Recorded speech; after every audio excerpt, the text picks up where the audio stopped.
I'm Yael Tygiel, the big host for the big fans, here with FANVERSATION, talking to Dollface creator and EP Jordan Weiss and showrunner and EP Michelle Nader about season 2 of the Hulu series. I'm so excited to chat with you. I'm such a big fan of Dollface. I want to talk about season 2.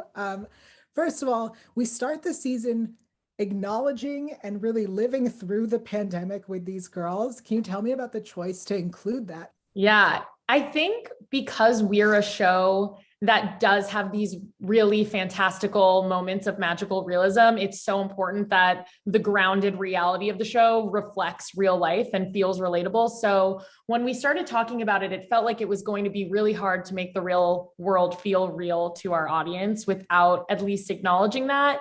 But we did want to split the difference because these girls are too beautiful to have masks on. We have to see them out in LA in their glory at concerts. So, you know, we're asking permission to have ended COVID early for purposes of the show. I love the way you made it work in this show.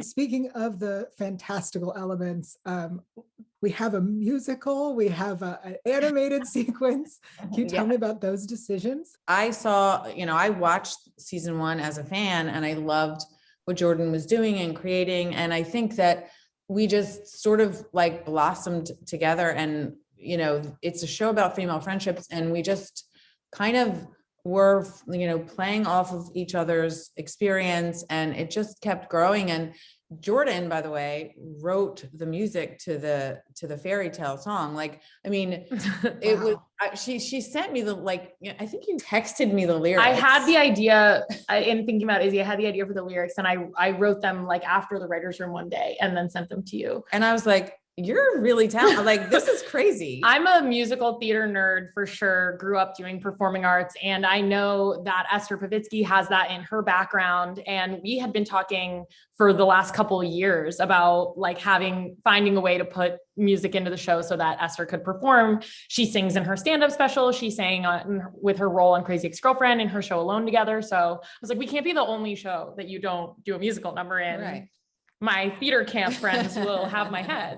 So yeah, we did. I co-wrote that song with our Dollface composer, Jonathan Sadoff, and it was a really special process. It felt full circle for the story of my life a little bit. Yeah. And as far as the musical episode, nobody could go to music festivals, and I'm a big fan of music festivals, and we infused a lot of music into this. Yeah, music was a huge, that was, I would say, I would credit that a lot to Michelle. She really wanted to make the music its own character this season, even more than it was in season 1. And I think it absolutely is.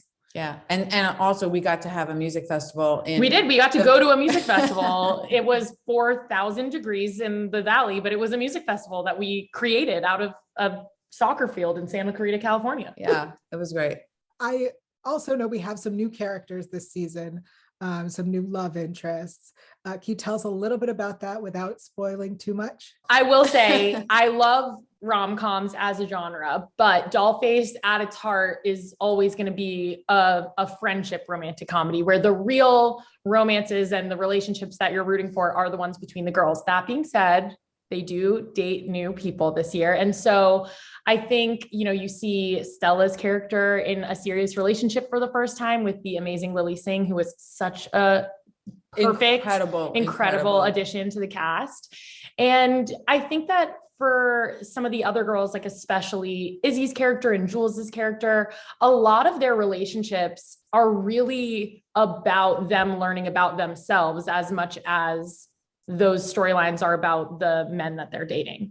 Absolutely. Well, thank you so much. I love season 2. I loved season 1. I'm so excited for everyone to see it. Thank you so much. Thank you. Thank you for watching.